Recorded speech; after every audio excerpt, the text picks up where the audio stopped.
Que Dios les bendiga, que las ventanas de los cielos sean abiertas sobre sus vidas, nuestras vidas, y se derramen bendiciones sobre cada uno de nosotros.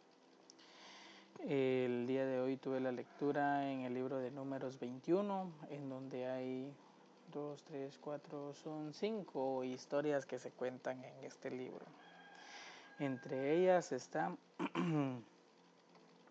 3 victorias ante 3 pueblos diferentes. El conflicto que se tiene con los moabitas, que es el pueblo al cual pertenece, son los descendientes de Esaú, el gemelo de Jacob, y la serpiente de bronce. Bueno, el capítulo empieza hablando del rey Arad, que él era un cananeo. Según la historia, al momento en que tuvieron este conflicto, aquí cabe resaltar que ya se está hablando de una nueva generación, ya la generación pasada, anterior, todos los que Dios había dicho que no iban a entrar a la tierra prometida, fallecieron. Ellos están nuevamente frente a los cananeos, que recordemos que en el capítulo 13 o 14 anteriormente se hablaba de que ellos estuvieron ahí y tuvieron miedo de enfrentarse a los cananeos porque eran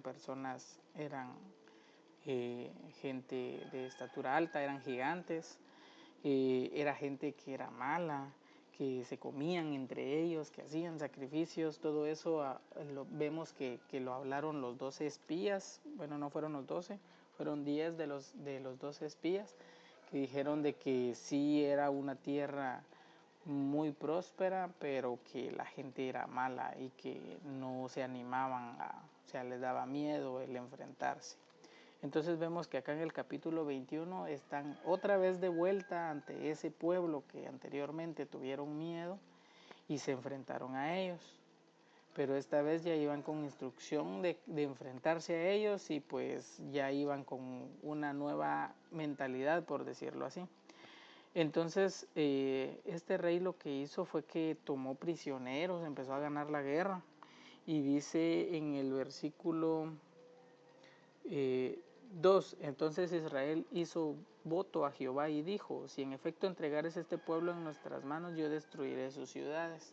Ahí vemos que ellos hicieron un pacto de venir y destruir todo lo que ellos tenían, que en este caso eran cosas de culto, de brujería, de cosas satánicas que ellos practicaban. Era gente mala, era gente que tenía normalizada la maldad hasta cierto punto.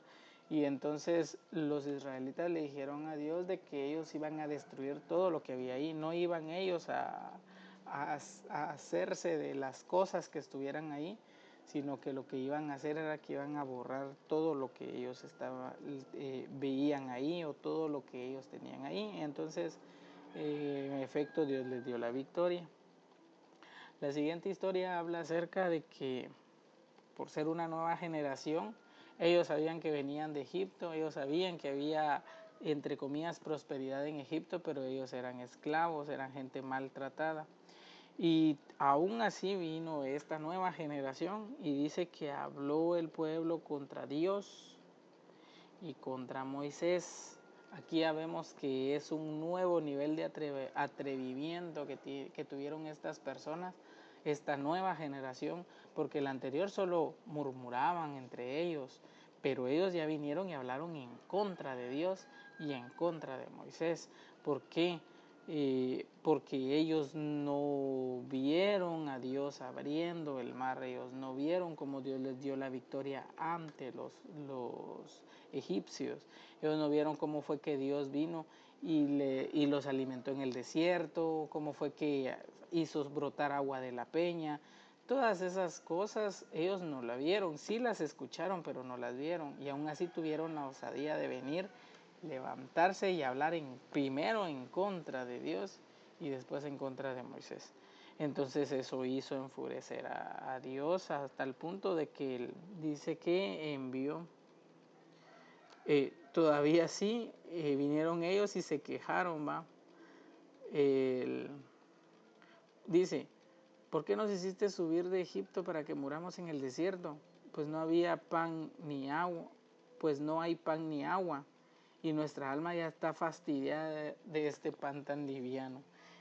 Hablando del pan liviano, ellos están hablando del maná, que era lo que Dios les había, era un milagro que Dios había hecho, pues de mandarles pan cuando ellos estaban en el desierto, y aún así ellos vinieron y se quejaron de eso, pues ellos no vieron el milagro o no estaban agradecidos o no agradecieron el milagro que Dios había hecho con ellos, sino que ellos vinieron y se quejaron, lo vieron a mal. Y entonces vino Jehová y envió serpientes ardientes, dice, que mordían al pueblo y morían. Entonces él, al ver que la ira de Dios se había encendido en contra de ellos, ya no vinieron ellos y le hablaron directamente a Dios o hablaron con Dios, sino que ya mandaron a Moisés, así como que dice, ruega a Jehová que quite de nosotros estas serpientes. Y Moisés oró al pueblo. Y Jehová dijo a Moisés, hazte una serpiente ardiente, ponla en el asta, y cualquier persona que fuere mordido y mirare a ella, vivirá. Esta parte de acá no logro evitar yo asociarla con lo que pasó con Jesús, con Jesucristo, que al final él estuvo en una cruz, estuvo en un poste, en un asta, en una cruz elevado, y las palabras donde dice, y el que fuere mordido y mirare a ella, o sea, el que mirare a la serpiente estando en el asta, o sea, en el poste, vivirá. Y no sé por qué razón, tal vez en mi mente, no es que haya alguna especie del estudiador o historiador bíblico que trate de relacionar directamente esta escena con Jesucristo. Sabemos nosotros que si miramos a Jesús, mirarlo en el sentido de seguirlo, de seguir su ejemplo, de usarlo como ejemplo, de acercarnos a Él, de seguirlo prácticamente, pues Él es el camino, Él es la verdad y Él es la vida. Entonces el que mira a Jesús al final vive. No en esta vida terrenal, sino estamos hablando de una vida espiritual, pues. Entonces es la razón por la cual yo hago esa asociación entre esta parte de la Biblia y lo que pasó con Jesús. La serpiente de bronce en este caso que representa a Jesús estando en la cruz, estando elevado en lo alto, y pues todo aquel que mire a Jesús, todo aquel que lo vea, que lo use de ejemplo o que vivirá.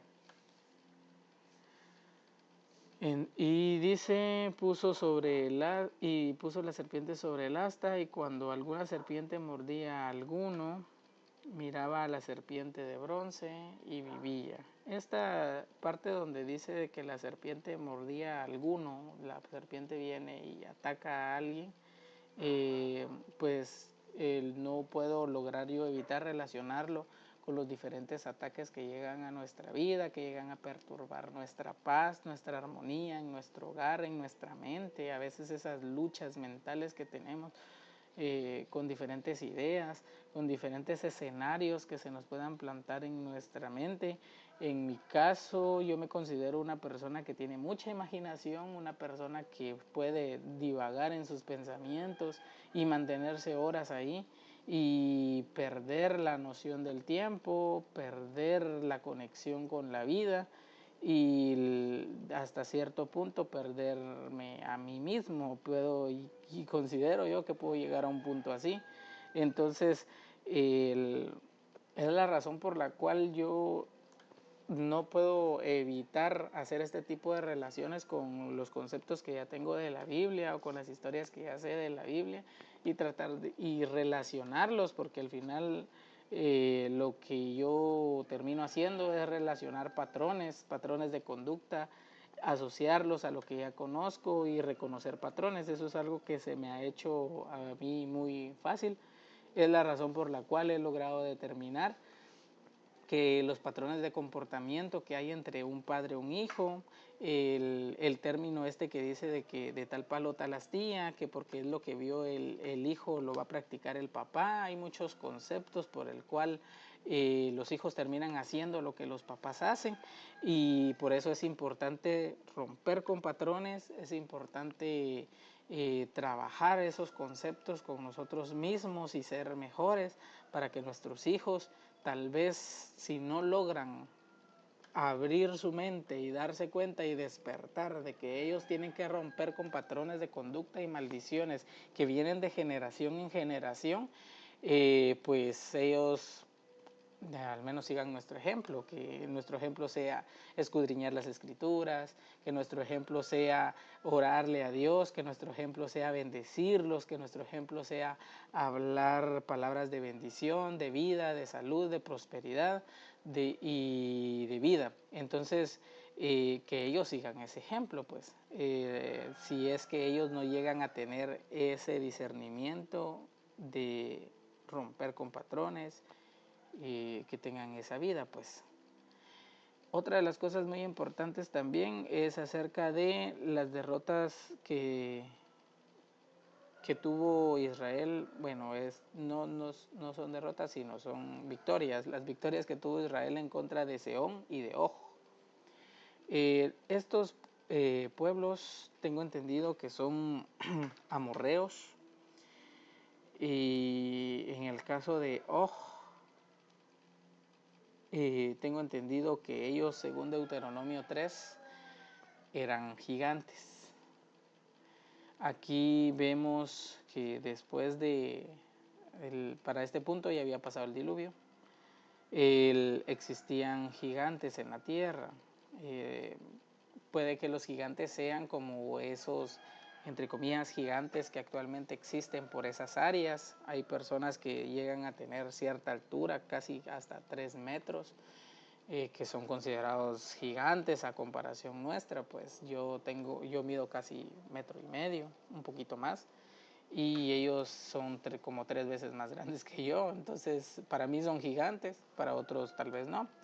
Entonces es la razón por la cual el venir y el que me pongan a luchar con alguien de ese tamaño, pues yo diga que da miedo, que da incertidumbre, y comprendo hasta cierto punto pues la razón por la cual en este caso el pueblo de Israel pues tenía miedo de enfrentarse a esas personas, pues. Y esas son las historias de las que se habla en el libro de Números.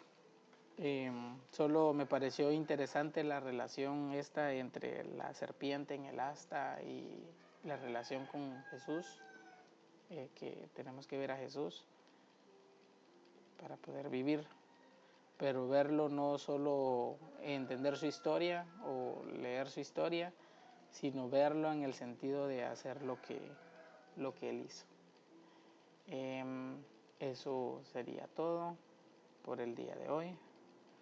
Muchas gracias por su atención. Que Dios los bendiga.